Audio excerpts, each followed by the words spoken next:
only commit you. We are committed to consider. बारंबार दाबी सत्वे शुणु नथिले सरकार निर्वाचन आसीबारु निज आडू हेले हाजर जिला मान्यता पर डाक्तरखाना थोप स्वास्थ्य मंत्री प्रतिश्रुति नुहे कि नियमर खिलाफ पाइकमाल जागरण युव संगठन पक्षरु 5 दिनर आंदोलन पर आलोचना पाई पहुंची स्वास्थ्य मंत्री समेत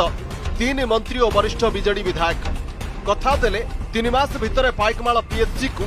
सीएचसी करदेवे निर्वाचन निशारे भूलीगले कि स्वास्थ्य मंत्री एबे लागिछि आचरण विधि तीनटा दाबी होछि मुख्यतः जेने कि पाइकमाल न्यू पीएचसी को सीएचसी बा एरिया हॉस्पिटल जिला दाबी हम तीनटा दाबी लेकिन जिला विषय तो आलोचना as a health minister I can only commit you. We are committed to consider. जदि मुख्यमंत्री भावे नुहे बीजेडी सभापति भावे जिला गठन पाई नवीन पट्टनायक प्रतिश्रुति देले बोली कहा जाउछि ताहाले नव दास किपरि कहउछंती स्वास्थ्य मंत्री भावे मु commit करूछि. As a health minister, I can only commit you. We are committed to consider. स्वास्थ्य मंत्री को विधानसभा रे भेटी पूर्वरु भी दाबी जणाइथिला पाइकमाल जागरण युव संगठन आज जाए माने पडु नथिला एबे कोन निर्वाचन अछि बोली धाई आसिले बोली प्रश्न करिसंती बीजेपी प्रार्थी प्रदीप पुरोहित. एतके दिन हला नहीं होती एबे काना इलेक्शन टाइम ने आपण आसिकर प्रतिश्रुति देले आ एटा के निकर काना कहबे आके प्रश्न एतकी दिन होदला सेना मते केने भेटिथिले थरे भेटिथिले असेंबली टाइम रे मु कहितली उद्यम करमु बोली याद आइले कहली आज्ञा जेते बेले जा हवार तिवा हवा. प्रसन्न आचार्य जो समय स्वास्थ्य मंत्री थे से समय गोटे नागरिक कमिटी जाकि प्रसन्न आचार्य को भेटी से समय प्रतिश्रुति दिया गोटे प्रसन्न आचार्य 10 वर्ष तले प्रतिश्रुति देते स्वास्थ्य मंत्री आज स्वास्थ्य मंत्री नव दास पुणी थे प्रतिश्रुति देसन जिते बेले निर्वाचन चली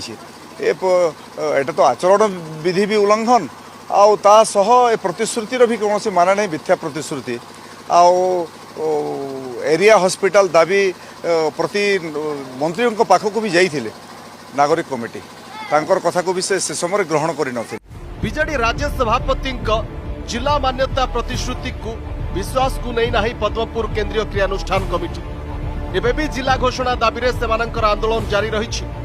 कारण 2017 रे भी समान प्रतिश्रुति देइथिले नवीन किंतु 5 वर्ष भितर किछि कलेनी. पाइकमाल जागरण युव संगठन सिना धारणा प्रत्याहार कर नहीं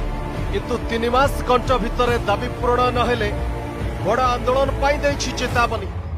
से जेन माने फेस वैल्यू हमको देइकरी जेइजन सेटा जदि भी ताकर फेस वैल्यू के से नहीं रखले बेले फिर आमे 3 मास परे आ भयाभिक हिसाब रे आमे